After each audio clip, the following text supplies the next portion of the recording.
स्वागत है आप सारे विद्यार्थियों का फिर से आपके अपने चैनल ज़रूर क्लासेस में। अभी हमारा प्रश्नावली 2.2 चल रहा है और अब हम इस वीडियो में क्वेश्चन नंबर 5 हल करेंगे। क्वेश्चन नंबर 4 मैं पिछले वीडियो में आपको बता चुका हूं। उम्मीद करता हूं कि आप लोग समझ गए होंगे। अगर नहीं समझ में आया है तो वीडियो एक बार फिर से देखिए अच्छे तरीके से और प्रैक्टिस ज़रूर कर लीजिएगा, ठीक है। तो क्वेश्चन नंबर 5 देखते हैं क्या है। क्वेश्चन नंबर 5 है, एक त्रिभुज के 3 कोण 2:3:5 के अनुपात में हैं, तो उनके तीनों कोण ज्ञात कीजिए, ठीक है। एक त्रिभुज है, त्रिभुज के जो एंगल है, जो कोण है हमारा, वो अनुपात में है, मतलब 2 के अनुपात 3 के अनुपात 5 के अनुपात में है।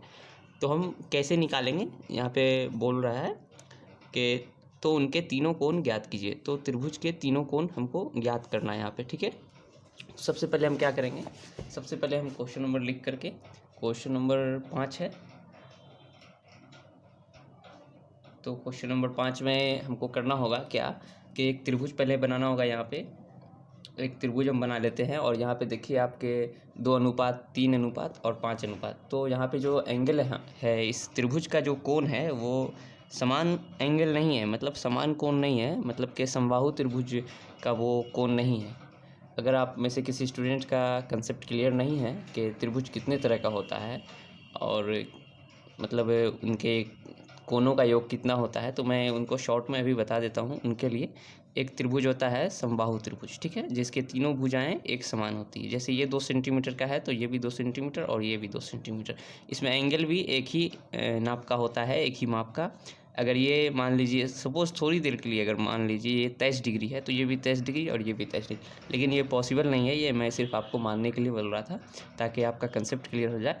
और त्रिभुज के तीनों कोनों का योग जो होता है वो 180 डिग्री होता है, ठीक है, तीनों कोनों का योग। और समबाहु त्रिभुज में जो है तीनों एंगल जो है 60-60 डिग्री का होता है। तो अपना 6×3=18 हो जाएगा, 60 फिर 60 120 फिर 60 180।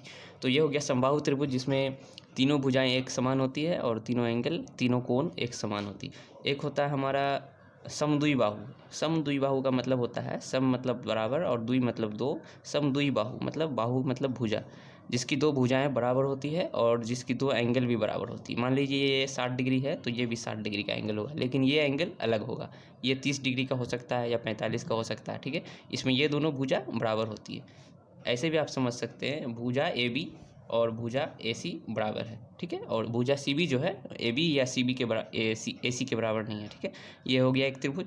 एक त्रिभुज है आपको विषम बाहु त्रिभुज, ठीक है, जिसमें तीनों भुजाएं अलग अलग माप की होती हैं और एंगल भी इसमें जो कोण जो होता है वो भी अलग अलग माप की होती है, ठीक है। लेकिन तीनों एंगल जब हम जोड़ेंगे तो तीनों एंगल का योग जो होता है वो 180 डिग्री होना चाहिए, चाहे ये त्रिभुज रहे, चाहे ये त्रिभुज रहे या ये त्रिभुज रहे, ठीक है। इसमें मान लीजिए आपको यहाँ पे आपको 120 डिग्री का एंगल है, ठीक है, 120 डिग्री। अब हमारा बचा 60 डिग्री, तो हम मान लेते हैं इसको, ये 45 डिग्री का एंगल और ये 15 डिग्री, ये 15 डिग्री का एंगल।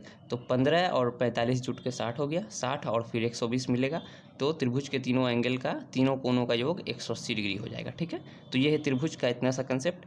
अब मैं इसे रिमूव करके आपको समझाता हूँ और आगे बना करके दिखाता हूँ कैसे आपको बनाना है। स्टेप बाय स्टेप आप फॉलो कीजिएगा और अच्छे तरीके से ध्यान से वीडियो देखिए, ठीक है।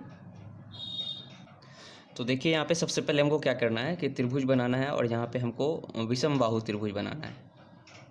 एक होता है समबाहु, उसका समद्विबाहु, ये है विषम बाहु त्रिभुज। इस त्रिभुज का आप नाम कुछ भी दे सकते हैं, ए बी सी भी दे सकते हैं या पी क्यू आर दे सकते हैं या एस टी वी, कुछ भी दे सकते हैं। तो हम यहाँ पे ए बी सी दे देते हैं, ठीक है, ए बी सी। ये हो गया हमारा त्रिभुज ए बी सी।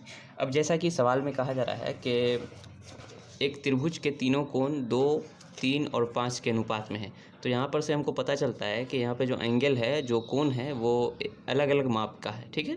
कुछ है, मान लीजिए आपको, जैसे कि मैं आपको अभी एग्जाम्पल दे करके बताया, कुछ अलग डिग्री का, कुछ अलग डिग्री का, लेकिन तीनों कोणों को जब हम जोड़ेंगे तो 180 डिग्री हो जाएगा, ठीक है।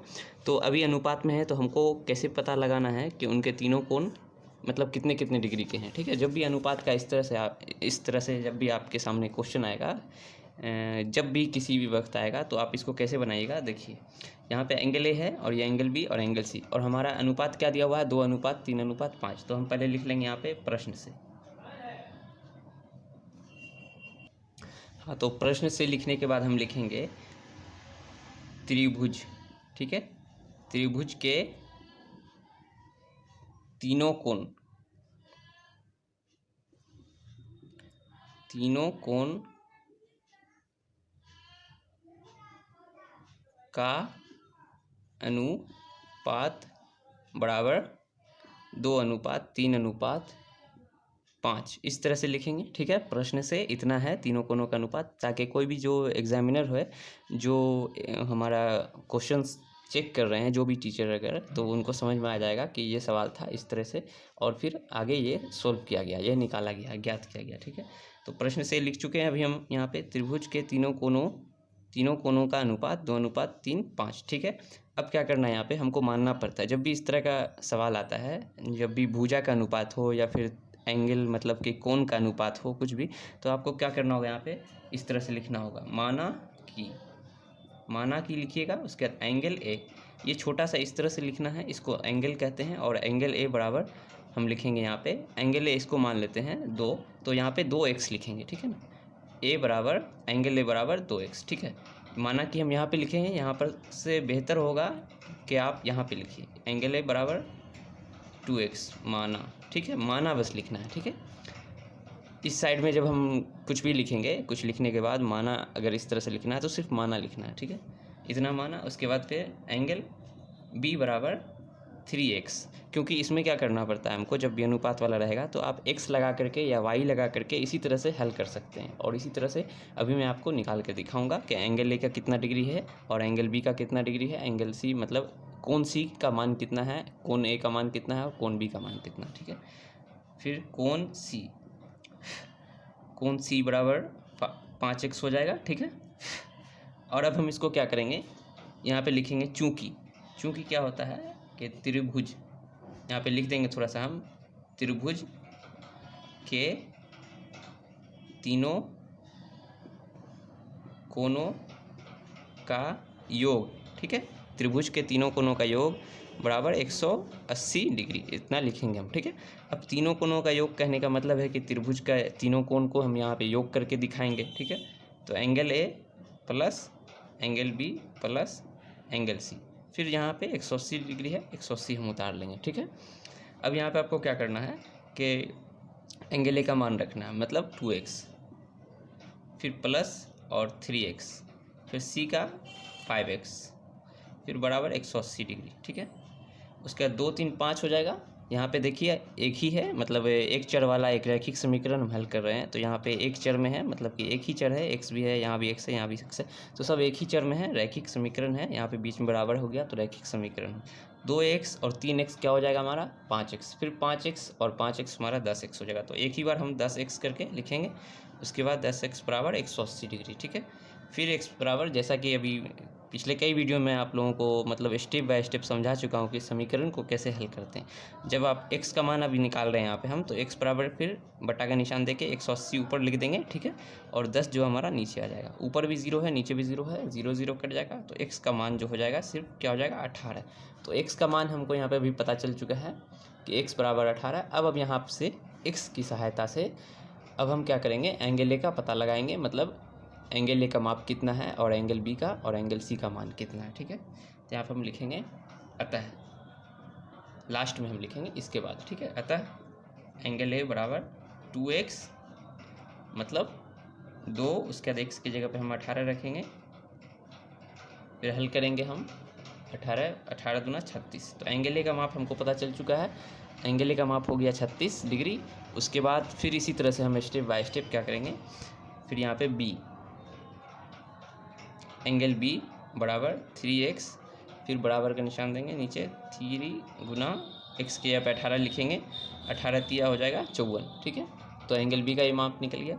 इसी तरह से फिर यहाँ पे लिखेंगे तथा, और एंगल सी बराबर 5x है 5, उसके बाद x की जगह पे 18, अब हम 18 से 5 को गुना करेंगे, 18 5 90, तो हमको यहाँ पे पता चल चुका है एंगल ए का मान 36 डिग्री, और उसके बाद एंगल बी का मान 54 डिग्री, और फिर एंगल सी का मान यहाँ पे 90 डिग्री हो गया। ठीक है ना, तो इसी तरह से तीनों कोण हम यहाँ पे ज्ञात कर चुके हैं। अगर आप यहाँ पे जोड़ना चाहे तीनों एंगल को, मतलब तीनों एंगल का माप अगर आप जोड़ते हैं कितने कितने डिग्री का है, तो तीनों का जो योग होगा वो 180 डिग्री 180 डिग्री हो गया। ठीक है, ऐसे 36 को 54 से जोड़ेंगे तो 36 और 54 हो जाएगा हमारा यहाँ पे 90 डिग्री, और फिर 90 डिग्री है तो 90 90 180 डिग्री पूर जा रहा है। ठीक है, तो यही तरीका है बनाने का। उम्मीद करता हूँ कि आप समझ गए होंगे अच्छे तरीके से, और एक बार प्रैक्टिस ज़रूर कीजिएगा। ठीक है, तो ये था क्वेश्चन नंबर 5। अब मिलते हैं अगले वीडियो में क्वेश्चन नंबर 6 का हल लेके। जो भी स्टूडेंट इस चैनल पर पहली दफ़ा आए हैं सब्सक्राइब कर लीजिएगा। Thank you.